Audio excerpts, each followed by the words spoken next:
ஆன்மீக நண்பர்கள் அனைவருக்கும் அன்பு கலந்த வணக்கங்கள்.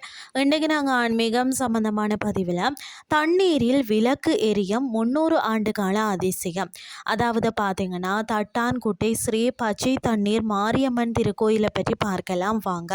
பொதுவாக கோவில்களில் எண்ணெயால் விளக்கேற்றி வழிபாடுகள் நடக்கிறத நாம் பார்த்துருப்போம் இல்லையா?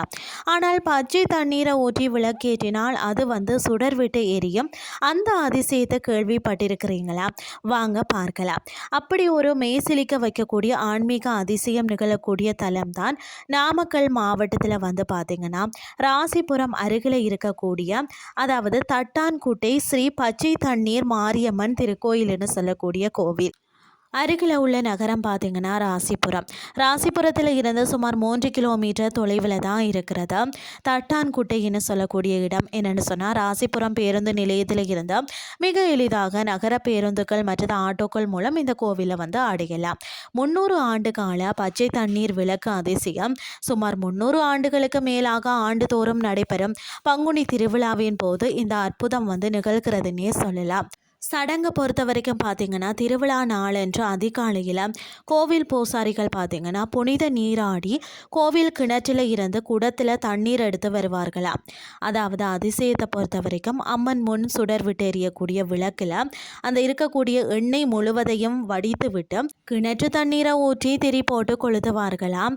அதாவது இன்னொரு ஆச்சரியமோ தெரியல, எண்ணெயில் எரிவது போலவே அந்த பச்சை தண்ணீரில் இருக்கக்கூடிய அந்த தீபமும் அரை மணி நேரத்திற்கு மேலாக சுடர் விட்டு பிரகாசமாக எரியுமா. இந்த அதிசய காட்சியை காண திருவிழா காலத்தில் ஆயிரக்கணக்கான பக்தர்கள் திரண்டு பக்தி பரவசம் அடைவார்களாம். அதாவது இந்த பேர் வர காரணம் என்னன்னு சொல்லி பார்த்தீங்கன்னா, முன்னொரு காலத்தில் கோவில் விளக்கில் எண்ணெய் தீர்ந்து போன போதும் பூசாரி பார்த்தீங்கன்னா தர்மகர்த்தாவிடம் எண்ணெய் வாங்க பணம் கேட்டிருக்கிறார்.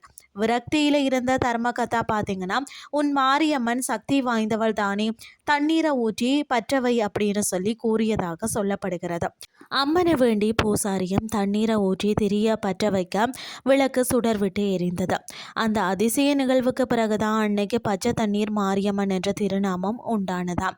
பிரார்த்தனையின் சிறப்பை பொறுத்த வரைக்கும் தீராத நோய்கள் தீரணும்னாலும், தொழில் மற்றது குடும்பத்தில் நலம் பெருகணும்னு சொன்னாலும் அம்மனை வேண்டி பச்சை தண்ணீர் நேர்த்தி கடன் செலுத்துவதோ இந்த தலத்தின் தனி சிறப்பாக இருக்கிறது.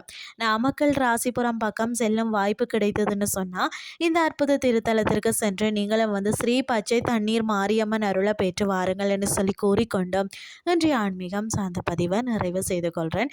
இதே மாதிரி மற்றும் ஒரு ஆன்மீகம் சார்ந்த பதிவோடு உங்களை சந்திக்கிறேன். நன்றி.